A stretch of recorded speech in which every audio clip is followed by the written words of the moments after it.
Hoy nos toca ver un tema que es la nación, y usted lo tiene allí en sus boletines. Y el tema es interesante porque debemos de partir de una premisa. ¿Y cuál es la premisa? Ustedes y yo somos personas y seres políticos. Quiera usted o no reconocerlo, pero por ejemplo, usted va a las votaciones y así vote por tal y cual candidato. Usted es un ser político porque usted está tomando una decisión política. Usted va a una asamblea constituyente y es llamado quizás a una consulta popular y usted asiste y usted vota sí o no según el criterio que usted tenga del tema que se va a decidir. Usted es un ser político. Usted está viendo noticias y en las noticias se dice que se deroga, se aprueba, se presenta un proyecto tal o cual de ley y usted tiene una opinión al respecto. Usted ya es un ser político por naturaleza. Usted pertenece a esta civilización, pertenece a esta ciudad. Usted no es ajeno al quehacer político del lugar donde le toca vivir.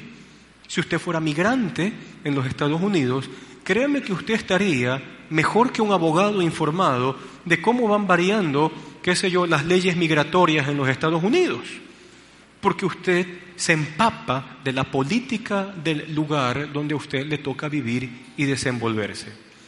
Por esa razón, hablar del tema de la nación es un tema que a usted y a mí nos compete como seres y entes políticos que somos. La Iglesia, como institución y en su jerarquía, puede considerarse una institución apolítica.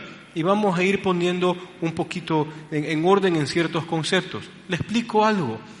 Algo que aconteció allá en el siglo IV es que una vez que Constantino se convierte al cristianismo, por lo menos algunos autores dicen eso, y al mismo tiempo a sí mismo se hace llamar cabeza de la Iglesia, comienza un periodo un poco complicado donde los poderes del Estado y la Iglesia estaban mezclados. Entonces, reyes ponían obispos, como también obispos ponían a reyes. Y de alguna u otra forma ese fue el tire y jale de la sociedad medieval hasta la época de la Reforma, hablando religiosamente, o la época de la Ilustración, hablando filosóficamente, allá por el siglo XVI. Una de las cosas que Martín Lutero, que fue el que propugna la Reforma y los temas que hay que ponerlos sobre la mesa y que a la Iglesia le competen, era que debería existir una diferenciación o una división entre Iglesia y Estado. ¿Y por qué? Porque Martín Lutero agarra un principio que viene aún desde las épocas bíblicas. ¿Y cuál era? El éxito nunca era de que un profeta llegue a ser rey. Jamás habría pasado semejante cosa. Pero pasaba algo con los profetas. Los profetas se convertían en la voz que siempre llamaba la atención de los reyes cuando los reyes estaban haciendo algo mal. Si los reyes ponían leyes injustas, ¿quiénes eran los que se levantaban? Dios levantaba a los profetas.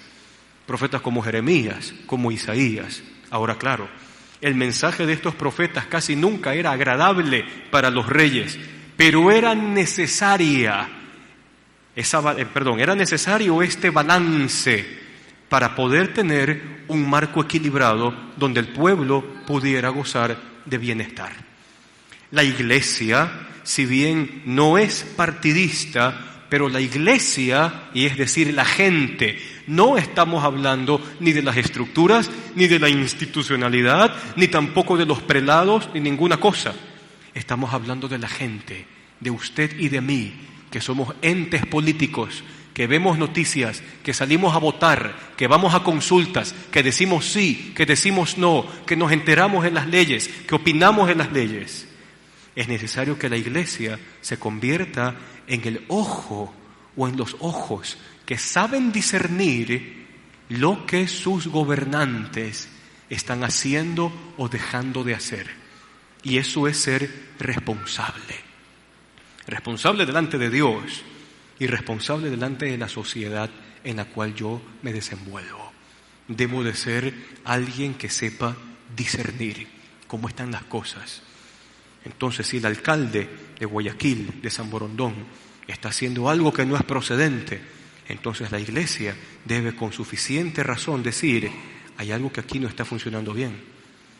Entonces si el gobernador, el prefecto, está tomando una decisión que está afectando a tal comunidad o a tal comunidad, entonces es la iglesia la que tiene que discernir si eso se está haciendo bien o no. Entonces si algún ministerio de la función pública no está ejerciendo su razón de ser o no está funcionando como debería, es la gente. Es la iglesia que tiene otra base de criterios, las que se acercan a esos temas y disciernen. Y aún si el mismo gobernante, por lo menos nosotros que tenemos un gobierno democrático y también republicano, porque tenemos asamblea o diputados o como sea, si en algún momento la asamblea o el presidente no está haciendo algo bien, entonces es deber moral de la iglesia discernir, por lo menos discernir. Aquí no importa si es del Partido Social Cristiano, no me importa si la persona es de Creo, no me interesa si es de la Izquierda Democrática, no me importa si es de Alianza País, pero si la persona está en el puesto, nosotros como iglesia podemos discernir si se está usando la autoridad de forma lícita o no. Por eso el tema es complejo, porque Proverbios nos va a invitar a contemplar la nación y al mismo tiempo nos va a dar un marco referencial de herramientas para poder discernir si la función pública que afecta a mi nación se está siendo bien llevada o no. Esto como a manera de introducción. Entonces vamos viendo ciertos elementos que van a salir a la luz en Proverbios. Proverbios 14, comencemos desde allí. Proverbios 14, verso 34. Y esto va a pertenecer a un concepto general que es la rectitud de los gobiernos es para el bien de los gobernados. Debería ser así, a la luz de la Escritura es así. La rectitud de los gobiernos es para el bien de los que son gobernados. ¿Llegó? 14:34. Mire lo que dice el texto. La justicia enaltece a una nación, pero el pecado deshonra a todos los pueblos.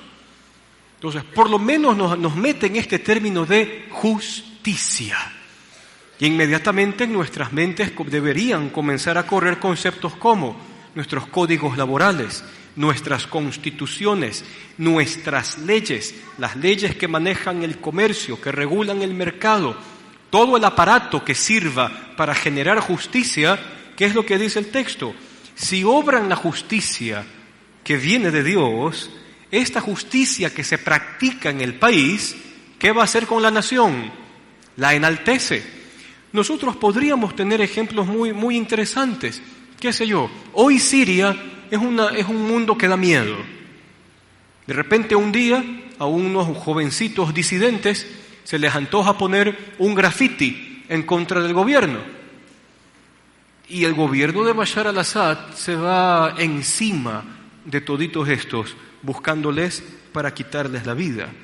Eso a usted ya le da a entender de que hay un marco jurídico allí que no es tan justo, pues está cobrando vidas humanas por asunto de una opinión diferente. Ese caso sale a la palestra internacional. Si CNN no dice las noticias, pero por lo menos redes sociales van a decir qué es lo que está pasando, de alguna u otra forma. Y entonces, ¿qué pasa? ¿Quién creyera? Si bien una nación llevada con justicia puede salir hacia arriba y decir, mira, en esa nación cómo hacen, ¿no?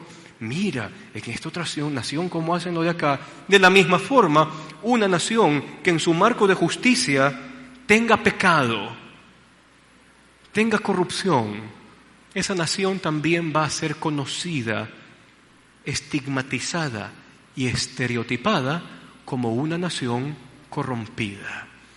El marco jurídico va a hablar mucho de la nación de la cual estaremos tratando. Entonces, la justicia enaltece a una nación, nos dijo Proverbios 14. Retroceda por favor a Proverbios 11. Hoy vamos a revisar bastantes textos en Proverbios. Proverbios 11, verso 10. Mire lo que dice allí el texto. Cuando el justo prospera, 11, verso 10. Vamos a leer 10, 11 y 12. ¿Ok? 11, 10. Cuando el justo prospera, la ciudad se alegra. Y cuando el malvado perece, hay gran regocijo. Y es interesante. Acuérdese qué pasó cuando Muammar Gaddafi es derrocado en Libia. ¿Qué pasó allí? Ok, hubo brutalidad porque al cuerpo del antiguo tirano le hicieron de todo. Pero la sociedad que estaba bajo Muammar Gaddafi celebró que el hombre ya no estaba más en el poder. ¿Qué me dice el texto?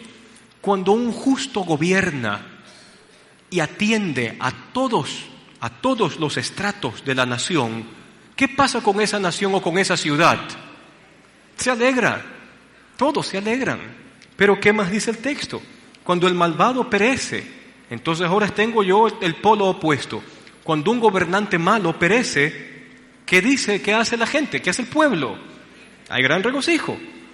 11. Sigue hablando de aquellos que ejercen poder.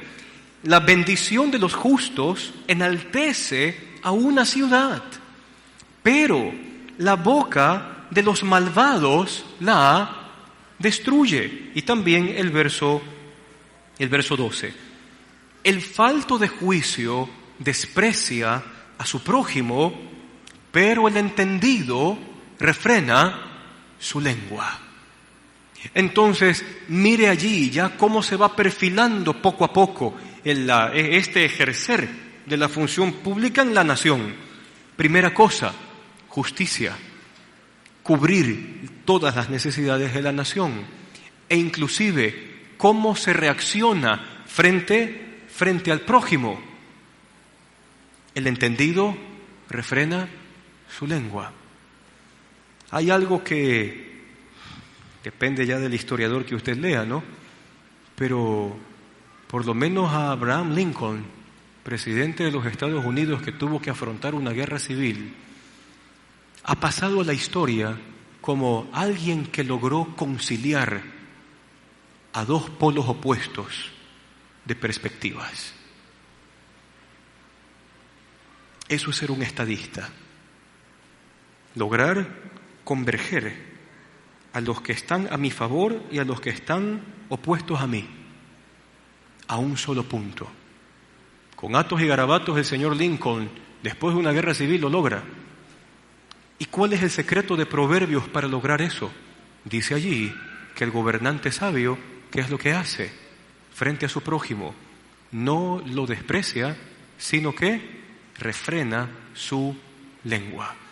Usted ya ha escuchado aquí en la literatura sapiencial de que aún el necio, cuando se queda callado, ¿pasa por qué? Pasa por sabio. Entonces, no menos se espera de cualquier persona que esté ejerciendo el poder. Vamos a un texto más adelante, Proverbios 29:2. Proverbios 29:2. ¿Llegó? Cuando los justos prosperan, el pueblo se alegra. Pero cuando los impíos gobiernan, ¿qué hace el pueblo? El pueblo gime. Entonces, mire, eso que allá los gringos hacen, ¿no? De que cada vez se ve en Fox o en CNN y dice, el nivel de popularidad de Barack Obama ha bajado 0.5 puntos desde el análisis de la semana pasada. Luego hay un nuevo cambio en alguna ley interna, etcétera, etcétera, y sale la siguiente semana en la noticia. Después de haber presentado y validado tal y tal proyecto, la popularidad del presidente Barack Obama ha subido 2 puntos en comparación a la semana anterior. ¿De dónde sacaron eso? De aquí. Porque el texto me dice de que ahora la reacción del pueblo es un indicador de la clase de gestión que está teniendo quien esté en el poder, cualquiera que sea. Inclusive, aún dentro de la empresa privada, ¿sabe qué? Siempre va a haber alguien debajo de usted y siempre va a haber alguien encima de usted. Y eso es ley. Así usted crea que no, pero siempre hay gente debajo de usted y siempre va a haber alguien encima de usted. Así usted diga, yo tengo mi empresa y mi negocio propio. ¿Sabe quién está sobre usted? El SRI. Y el SRI será su jefe, porque usted tiene que reportar, usted tiene que tributar, es parte de la ley, es parte del orden para que la nación siga. ¿Ya? Siempre va a haber alguien encima. Perdóneme por la tos. Entonces, ¿qué es lo que me dice el texto a mí? El pueblo se convierte en un indicador. Entonces, cuando un pueblo clama, fue la razón por la cual el que era presidente de Egipto sale. Porque el pueblo ya no soporta más. Es la razón por la cual ahorita en Siria hay tensión. ¿Por qué? Porque el pueblo ya no soporta más. Es la razón por la cual en muchos lugares hay cosas que ya están llegando al borde del caos, porque el pueblo se convierte en una variable que me indica si algo va por buen camino o no. Por lo menos el texto me dice que cuando el pueblo gime, ¿qué clase de persona es el que está en el gobierno? ¿Qué dice el texto? Es un impío. Cuando los impíos gobiernan, el pueblo gime. Ese es el principio. Sigamos más adelante. Terminando estos 3 primeros versículos, por lo menos nos queda claro un principio. La rectitud del gobierno o la rectitud de aquellos que están en las funciones de poder es para el bien de los gobernados.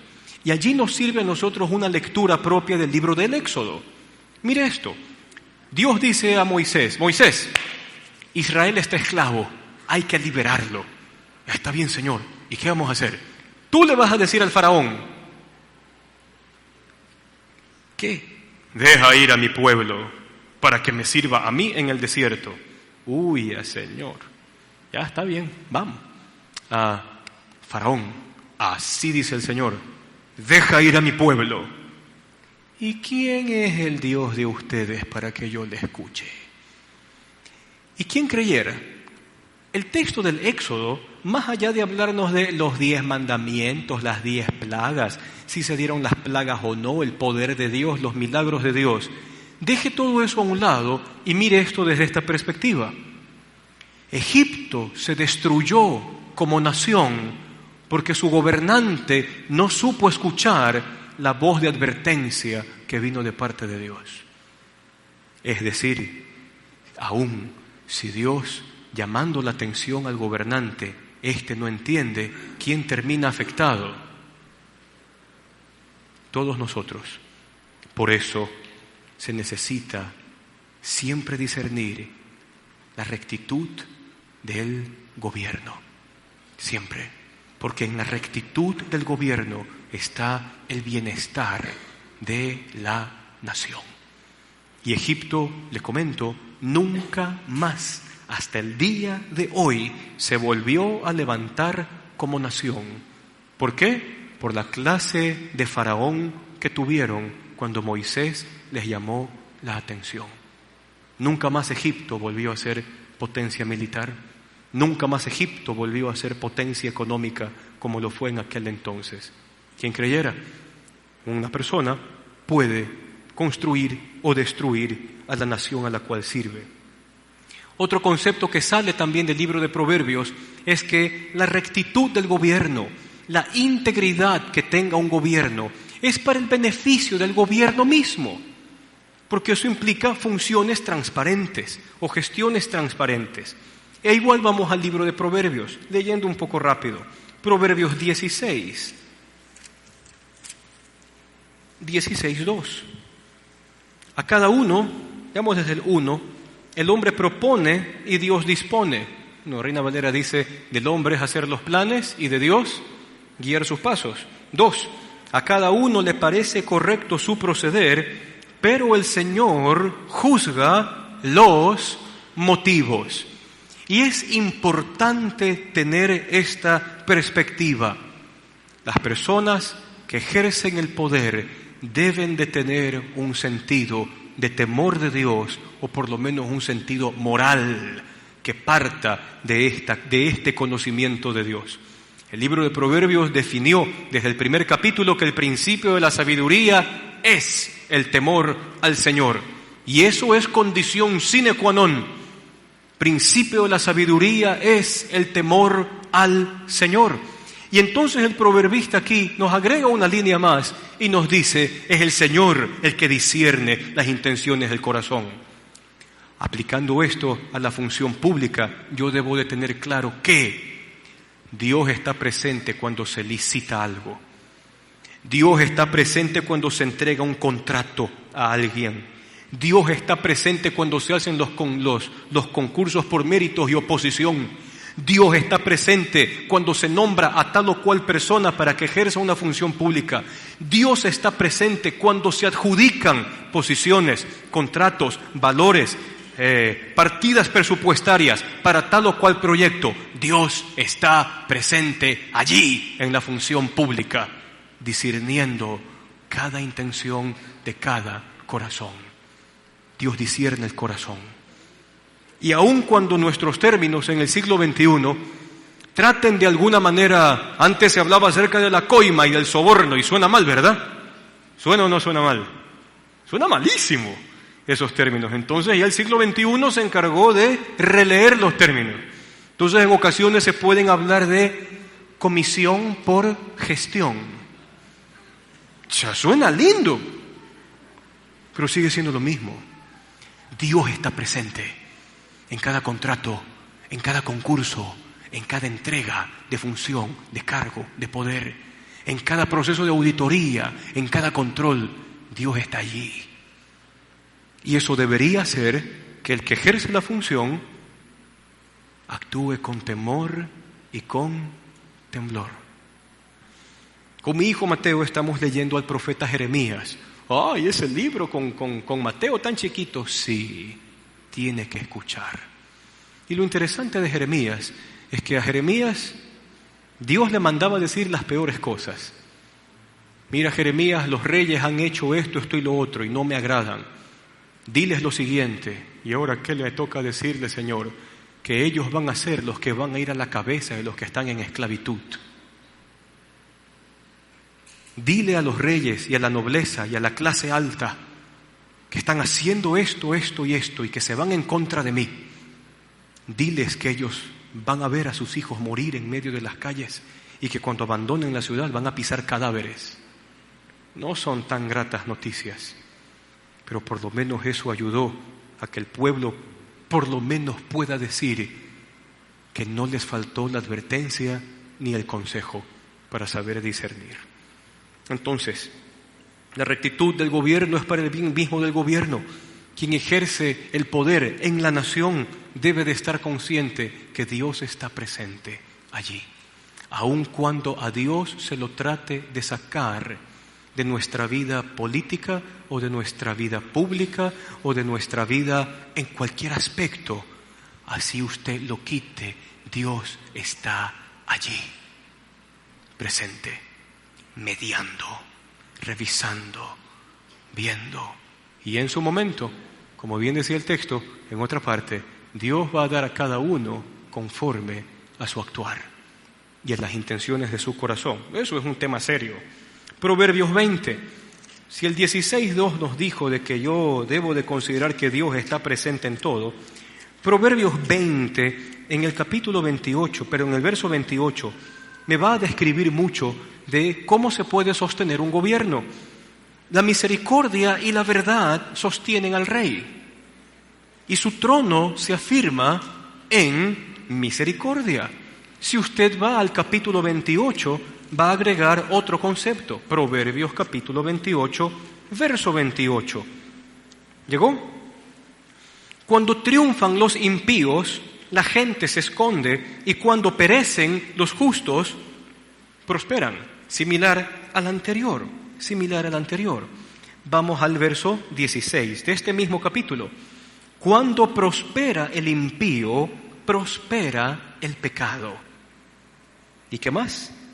Pero los justos presenciarán su caída. Y hay un tema interesante dentro de la lectura de la Biblia. Por ejemplo, le pongo solamente 4 personajes del medio de la historia bíblica: Daniel, Misael, Ananías y Azarías. 4 amigos que salieron deportados de Jerusalén y fueron a Babilonia. Se mantuvieron verticales, no fieles a las leyes ni de los babilonios ni de los persas, fieles al Señor.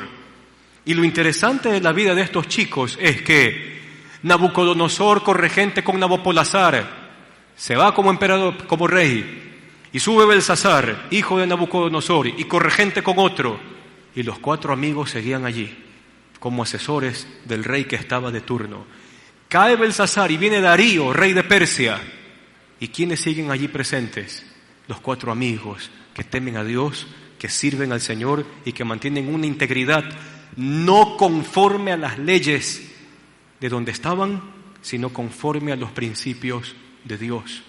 Porque por si acaso, no necesariamente las cosas que están escritas en algún código legal no necesariamente significa que son morales o son verdad. ¿Me hago entender? Entonces estos muchachos decidieron serle fieles a los principios de Dios antes que a los principios de los hombres. Y ellos comenzaron a ver gobernante que caía, imperio que caía, emperador que caía, otro imperio, caen los persas y se levantan los griegos. Y los 4 amigos siguen en pie. Por eso el texto puede decir qué es lo que acontece. ¿Qué pasa cuando los impíos están frente al poder? Según el verso 16, cuando prospera el impío, prospera el pecado, pero los justos presenciarán la caída de los impíos. 29:12. ¿Llegó? Cuando un gobernante se deja llevar por mentiras, todos sus oficiales se corrompen. Entonces, ¿qué es lo que le conviene al gobernante? Que quizás tiene la mayor cantidad de poder. En la época de los proverbios, los reyes. ¿Qué les compete a los gobernantes entonces? Siempre tender a la verdad. Se gobierna con verdad, con misericordia y verdad se afirma el trono. Si no se atiende a ese principio de gobernar por medio de la verdad, tal cual es, ¿qué es lo que va a acontecer? Según este texto, todo el equipo que trabaja con él también se corrompe. Porque si el rey hace esto, entonces pensemos, entonces Daniel está en Babilonia y sucede que caen los babilonios, vienen los persas y un rey persa llamado Jerjes o Asuero, que usted lo tiene en la Biblia, en la Reina Esther, sucede que un día dice, quiero una nueva esposa. Basti no me sirve, quiero una nueva mujer. Y obliga a todas las jovencitas del imperio a participar en el Miss Persia 547, por poner una fecha. Miss Persia 547 antes de Cristo, ¿no? Entonces en este Miss Persia ganó la reina Esther. Muy bien. Si los otros sátrapas, sátrapa no es un insulto, sátrapa es el nombre de cómo se llamaban a los gobernantes de las provincias en Persia. Yo sé que suena feo, pero así es el nombre. Entonces un sátrapa podía haber, y Asuero tiró a la mujer y se agarró otra en el Miss Persia 547. Si él lo hace, yo lo puedo hacer. Por eso, que un gobierno se maneje con rectitud es cura para sus propios colaboradores. Es cura para sus propios colaboradores. Si el que ocupa el cargo principal hace una u otra cosa, el resto va a querer hacer lo mismo. Entonces se demanda una integridad terrible a quien esté arriba, siempre. Otro texto, y de otro concepto. El buen gobierno va a depender siempre de la dirección divina. Y para esto sirve la introducción que hicimos a Proverbios. Cuando hicimos la introducción a Proverbios, explicamos que fue un libro escrito en su mayoría, ¿por cuál señor? Por el señor Salomón. ¿Para qué? Para que el hijo que venga después de él sepa gobernar bien al pueblo. ¿Qué más también dijimos en la introducción? Que Proverbios fue un libro que también estaba al alcance de la gente, porque de la gente también podían salir los consejeros, los asesores y los funcionarios a quien el rey escoja para el servicio público. Proverbios es un libro que funciona así. Entonces, teniendo en mente la introducción, usted puede leer Proverbios en el capítulo 2, del verso 6 al verso 9. Y mire lo que dice allí. Proverbios 2, del 6 al 9. ¿Llegó? Porque el Señor da la sabiduría, el conocimiento y la ciencia brotan de sus labios. Él reserva su ayuda para la gente íntegra y protege a los de conducta intachable. Él cuida el sendero de los justos y protege el camino de sus fieles. ¿Y cómo sabemos que esto es alguien que tiene que tomar decisiones de justicia o que está relacionado con el mundo de los gobernantes? El verso 9 dice: entonces comprenderás la justicia, el derecho, la equidad y todo buen camino. Mire, y son los tres conceptos que aún están en pugna hasta el siglo XXI. ¿Cuáles son esos términos? Derecho, justicia y equidad. Y según el texto de Proverbios, ¿dónde se encuentra el fundamento para poder lograr estas tres cosas que suenan a veces utópicas? ¿Dónde se encuentra? En la sabiduría de Dios. En ninguna otra parte. En ninguna otra parte. Entonces tendríamos que pensar qué podría acontecer, y eso es algo que Billy Graham creo que fue el que supo responder cuando fue la catástrofe de las Torres Gemelas allá en los Estados Unidos. Y la gente se preguntaba, ¿dónde estaba Dios? Y la respuesta fue, Dios estaba en las escuelas y nosotros los quitamos de las escuelas. Dios estaba en los momentos de oración antes de comer y los quitamos de los momentos de oración antes de comer. Dios estaba en estas prácticas y en estas leyes y anulamos estas leyes y estos principios para quitar a Dios allí. ¿Cómo podemos decir dónde estaba Dios si nosotros mismos nos encargamos de quitarlo de nuestros marcos legales? Complicado. El texto es muy claro cuando dice, tú quieres entender que es justicia, que es derecho y que es equidad. Hay una sola fuente. Busca la verdad en el Señor. Por ese lado la Biblia es exclusiva. O es con ella o es sin ella. Pero va así. Sigamos entonces. Vamos un poco más adelante. 8, Proverbios capítulo 8, del 15 al 16. Proverbios 8, lo estuvimos revisando hace tiempo, y veíamos que era una canción donde se pone a la justicia como que ella está cantando o la justicia está hablando, se personifica a la justicia. Y mire lo que dice el verso 15. Dice la sabiduría, por mí reinan los reyes, por mí promulgan leyes justas los gobernantes, por mí gobiernan los príncipes y todos los nobles que rigen la tierra. A los que me aman, yo les correspondo, dice la sabiduría, y a los que me buscan, me doy a conocer. Entonces le hago una pregunta sencilla al texto. ¿Cuál es el secreto para que un gobierno sea justamente estable? Cuando el gobierno de la nación depende ¿de qué? De la sabiduría. ¿Y cuál sabiduría? La sabiduría que viene de Dios. Así de sencillo. Por eso dice, a los que me aman les correspondo, dice la sabiduría. Y pensemos en los reyes de la antigüedad. No había peor tragedia para un rey que termine su periodo y no sea su hijo el que continúe reinando la nación, sino que se levante otro.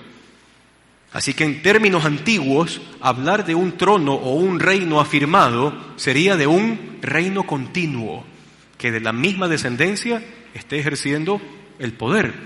En nuestros términos, ya que vivimos en un Estado democrático y republicano, donde practicamos la alternancia de los poderes públicos, algo que debería caracterizar entonces para aplicar el proverbio sería la estabilidad que se vive en el periodo para el cual yo he escogido alguna dignidad.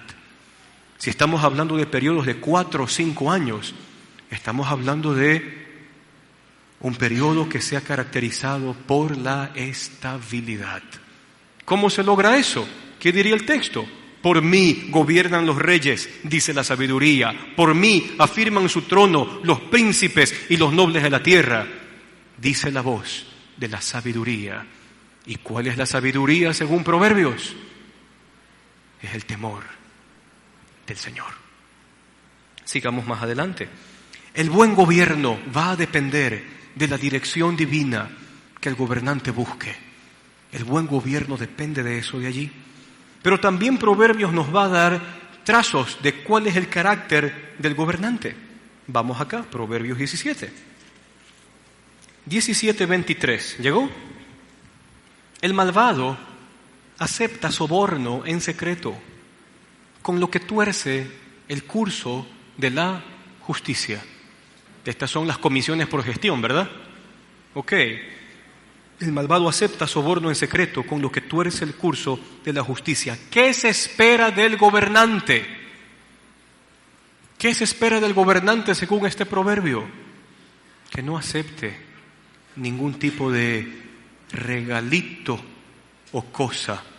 Si quiere verlo así, el gobernante debería terminar su periodo con el mismo patrimonio con que comenzó. Debería, como muestra de integridad, no solo para él, para la nación, porque el soborno mancha la gestión, el soborno mancha la práctica de la justicia y se sesga, y Dios prohíbe, por si acaso, en uno de sus principios: no serás parcial cuando tengas que juzgar algún caso o a alguien.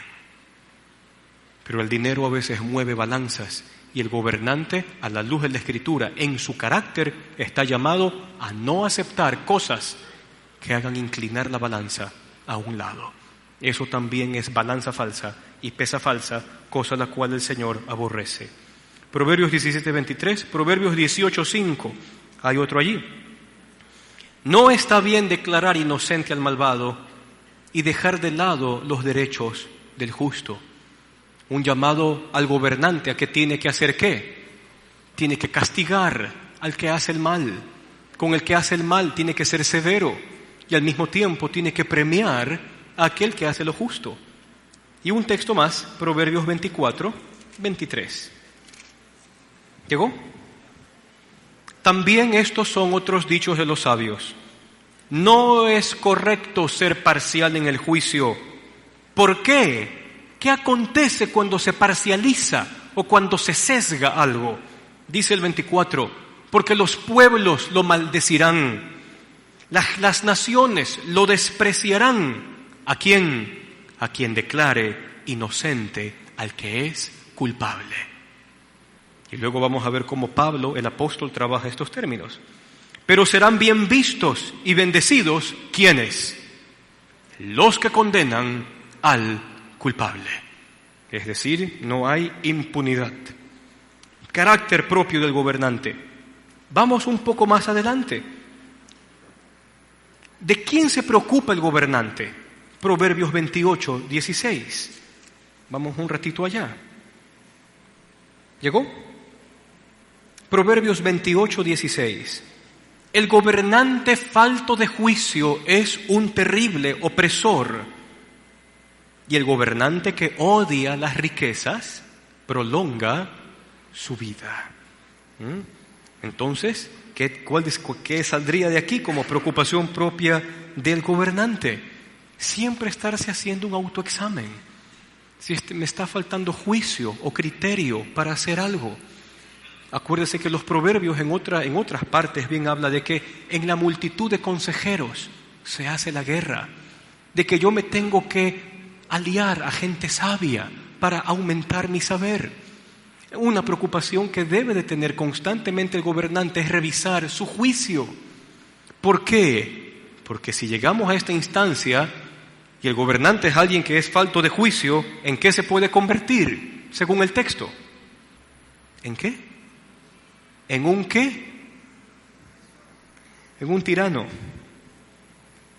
en un opresor, y el que odia las riquezas prolonga su vida. Otra preocupación propia del gobernante, Proverbios 31, acompáñeme allá. No solamente el autoexamen irá hacia sí mismo para considerar su propio juicio, sino también lo que dice el capítulo 31 en el verso 8. El gobernante siempre debe de estar con los vulnerables. Levanta la voz por los que no tienen voz. Defiende los derechos de los desposeídos. Levanta la voz y hazles justicia. Defiende a los pobres y necesitados. O sea, la labor social del gobernante también pertenece a sus obligaciones. Cuidar por su juicio individual, no sea que por aislarse de consejeros o aislarse de buenos principios para gobernar, termine siendo el opresor que nunca quiso ser, quizás.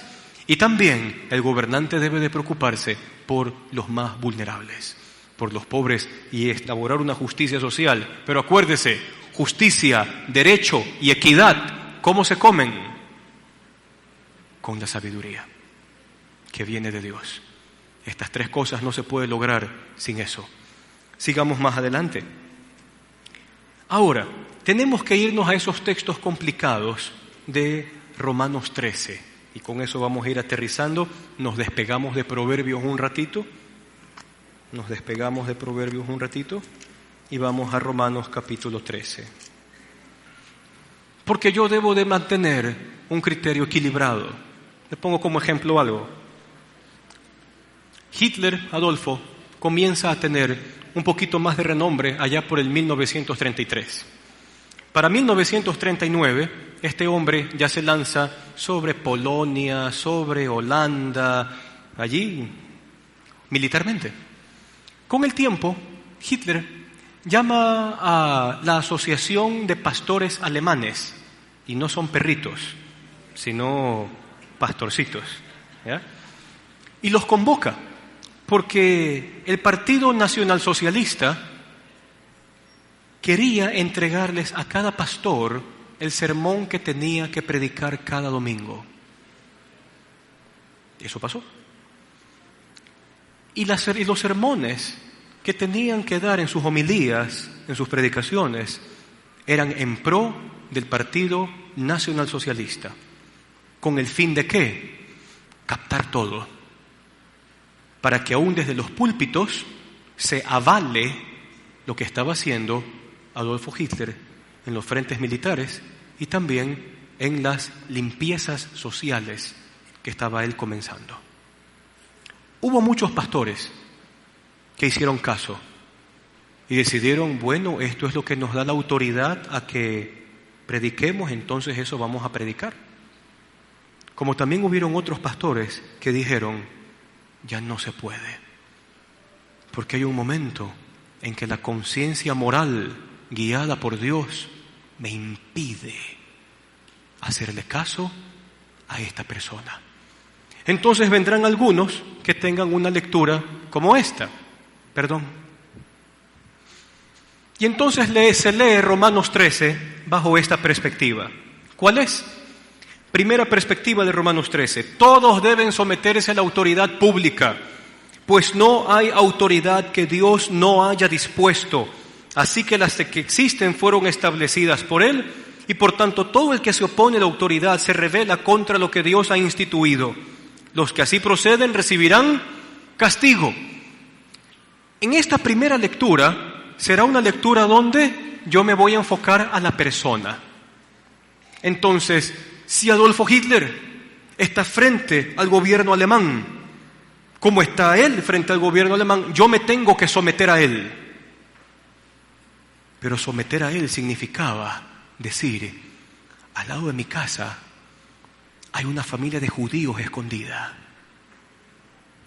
Obedecer al gobierno significaba poner en riesgo la integridad de otros.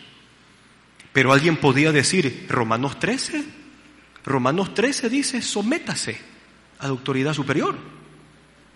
Ese es el problema que se da cuando yo hago la lectura enfocado a la persona. Pero cuando uno ve el griego del texto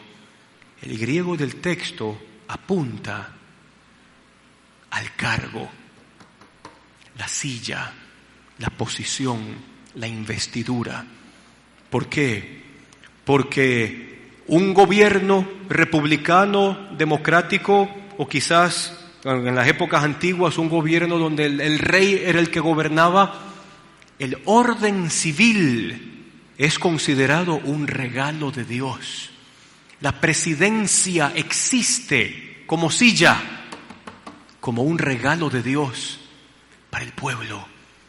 El curul de la asamblea existe como un regalo de Dios para mantener la equidad en el pueblo. Las otras formas de gobierno, quizás en la época del apóstol Pablo, el cargo de emperador se lo consideraba como un regalo de Dios para mantener el equilibrio en la tierra. ¿Cuál es el problema? Cuando la persona que se sienta ejerce lícita o ilícitamente el cargo que es un regalo de Dios para la sociedad. Y entonces me ayuda mucho continuar la lectura del mismo texto para contemplar y saber discernir qué gobernante gobierna lícitamente o usa la silla de la autoridad que ha sido dada por Dios de forma correcta. Y mire lo que dice el texto. Los gobernantes no están para infundir terror a los que hacen lo bueno, sino a los que hacen lo malo. Pero ¿qué pasa entonces cuando acontece lo contrario? ¿Qué pasa cuando un gobernante premia al malo y castiga al bueno? ¿Cómo está usando esta silla? Está usando mal. ¿Qué pasa cuando un gobernante oprime a los vulnerables y beneficia a los otros? Está haciendo mal. Es una autoridad que está siendo usada ilegítimamente. ¿Qué más dice el texto allí? No están para infundir terror a los que hacen lo bueno y los que hacen lo malo. ¿Quieres librarte del miedo de la autoridad? Haz lo bueno y tendrás su aprobación. Pues está al servicio de Dios. ¿Para quién? Para tu bien. El gobernante busca el bienestar de todos en la nación a la cual sirve. Y si un grupo no está siendo cubierto en la búsqueda de bienestar, lo que leíamos anteriormente, el gobernante debe revisar su juicio o su falta de juicio para hacer las cosas. Ok, le digo esto ya para ir cerrando y para esto le queda de deber en su casa. Porque Apocalipsis, en el capítulo 13, mire usted el par, ¿no? Romanos 13, Apocalipsis 13, presenta la imagen ya de un gobernante que se desquició, sea Nerón o sea Domiciano, no importa, se desquició.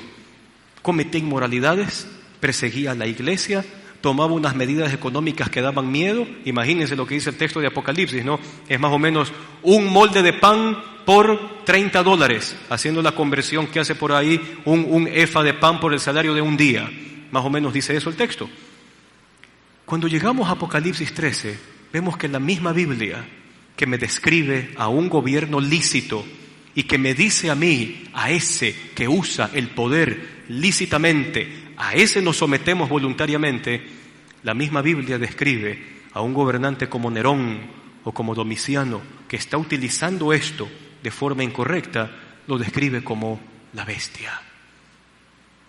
Y el término es duro, porque el apóstol Pablo en otra instancia también dice, Dios se encargará de sacarlo con el aliento de su nariz. Hablando de que Dios está presente en la función pública y Él saca y pone reyes conforme su voluntad. ¿Qué hacemos nosotros? Nosotros discernimos, vemos, evaluamos e inmediatamente ¿qué hacemos? Y oramos. Porque la iglesia no es tirapiedra, jamás. La iglesia es tirarrodilla. Entonces, si me doy cuenta que mi gobernante tiene falta de juicio, entonces voy a orar para que el Señor le dé entendimiento. Si a mi gobernante le está yendo bien, voy a orar para que el Señor lo llene de asesores que teman al Señor, que tengan la sabiduría de Dios para poder gobernar. Si mi gobernante está mal, entonces voy a orar para que Dios en su momento levante a alguien que gobierne con derecho, con justicia y con equidad, conforme a la sabiduría divina. Y esto para ir cerrando. Somos seres políticos. En el 2017 tendremos elecciones. Usted tiene que orar por esa decisión. Usted tiene que orar por ese día. Tiene que orar por su nación. Tiene que orar por quien vaya a quedar en el poder y tome las riendas del Ecuador. Es parte de nuestro deber como seres políticos que al mismo tiempo somos cristianos para discernir las cosas. ¿Nos hacemos entender? Vamos a orar para irnos. Te damos gracias, Señor, por los proverbios, porque de forma sencilla y con pocas palabras nos hacen pensar en temas grandes y complicados que nos siguen hasta el día de hoy. En cuanto a esto, Señor, queremos terminar este sermón orando por aquellos que están en el poder hoy, desde el presidente hasta el último de los ministros, asesores y secretarios, anhelando, Señor, que tú los llenes de tu temor, de tu temblor, que ellos puedan acudir a ti en busca de sabiduría, que ellos puedan acudir a ti en busca de inteligencia, que ellos puedan acudir a ti en humildad, en busca de dirección para el país que tú les entregaste para que lo sirvan y lo gobiernen bien, con justicia, con rectitud y con derecho y equidad. Oramos por ello, Señor, porque ya su periodo está por terminar. Y oramos también por los nuevos gobernantes que tendremos a partir del próximo año. Pedirte, Señor, que nos des la conciencia para votar y escoger con sabiduría y entendimiento para saber hacer el quehacer político bien conforme a tu voluntad. Ayúdanos y enséñanos, Señor.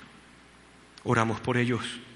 Bendícenos en esta semana, es nuestra petición también, y permítenos, Señor, reencontrarnos la próxima. Comenzamos el tema de familia. Hoy revisamos el tema de la gran familia que es la nación y lo que tu palabra dice acerca de ella.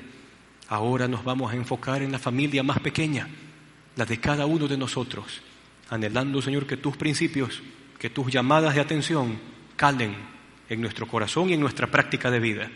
Te damos gracias por todo en el nombre de Jesús. Amén. Amén. Que el Señor te bendiga. Nos vemos el próximo domingo.